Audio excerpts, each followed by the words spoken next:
और उन्होंने कहा उनके व्यवहार से ये दिखाई पड़ता है कि वो परमानेंटली आने वाला कई वर्षों तक अपोजिशन में रहने का डिसाइड किया है। इसलिए प्रधानमंत्री जी ने कहा ये भोर का समय है, this is the time of dawn, चेतना का समय है। और 75th ईयर जो अभी पूरा होने जा रहा है,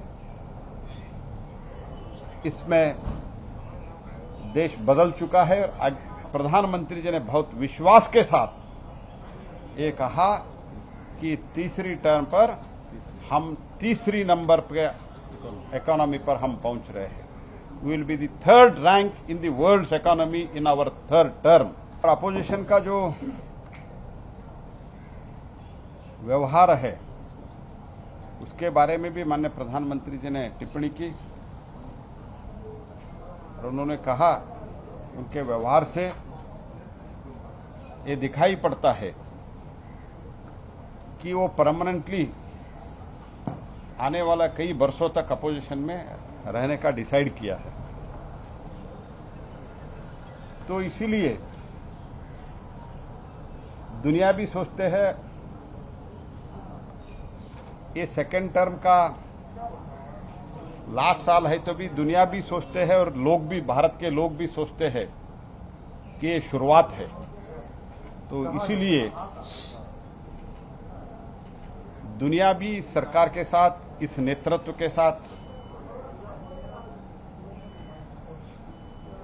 आगे भी व्यवहार इन्हीं के लोगों के साथ करना है, ये भी दुनिया सोच रही। इसीलिए बहुत महत्वपूर्ण एग्रीमेंट और महत्वपूर्ण बातचीत और विश्व स्तर में भारत का मान्यता बहुत ज्यादा हो रहा है। ये हमको भारत के लिए बहुत प्रशंसनीय बात है कि द वर्ल्ड इज ट्रस्टिंग अस। दुनिया हमारे ऊपर ट्रस्ट कर रहे हैं, देश के लोग ट्रस्ट कर रहे हैं।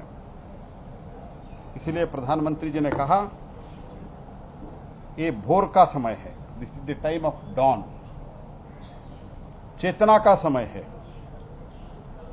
और 75th ईयर जो अभी पूरा होने जा रहा है, इसमें देश बदल चुका है। आज जब हम सत्ता संभाले थे 2014 में, इकोनॉमी में हम 10वीं नंबर पे थे और सेकेंड टर्म पहुंचते तक हम 5वीं स्थान पर पहुंच गए। और प्रधानमंत्री जी ने बहुत विश्वास के साथ ये कहा कि तीसरी टर्म पर हम तीसरी नंबर पे इकोनॉमी पर हम पहुंच रहे हैं। We will be the third rank in the world's economy in our third term. I have said this yesterday. I am reiterating it today. The Honorable Home Minister of India, Shri Amit Shah, has said it on the floor of the House that he is ready for a discussion. He is the Minister in charge of internal security. It is absolutely appalling why the opposition doesn't want the truth regarding the Madhipur crisis, as they so call it, to come to the fore. We reiterate our request as BJP members that the opposition allow a discussion as has been enunciated by Shri Amit Shah. कल भी मैंने कहा, आज भी दोबारा कह रही हूँ, राष्ट्र के गृह मंत्री श्री अमित शाह ने कल सदन में इस प्रस्ताव को रखा, इस निवेदन को रखा कि मणिपुर संबंधित घटनाओं के ऊपर वो चर्चा चाहते हैं, जवाब देना चाहते हैं। आप सब जानते हैं आंतरिक सुरक्षा का जो दायित्व है वो अमित शाह जी के अंतर्गत आता है। जब राष्ट्र के गृह मंत्री स्वयं बार बार विपक्ष से ये दरखास्त कर रहे हैं कि वो सदन में चर्चा करें, तो ऐसा क्या है मणिपुर के बारे में जो विपक्ष नहीं चाहता राष्ट्र के सम्मुख प्रस्तुत हो चर्चा के दौरान? ये उच्च सदन में जरूर पहुंच गए हैं, लेकिन इनका जो मूल स्वभाव है वो बहुत जैसे एक सड़क के जो लफंगे होते हैं, इस तरह का व्यवहार है। इनको तो बस एक हंगामा खड़ा करना है ताकि सरकार के कामकाज को बाधा डाले। इनके हंगामे को इग्नोर करते हुए हमें अपने बिल पास कराने चाहिए।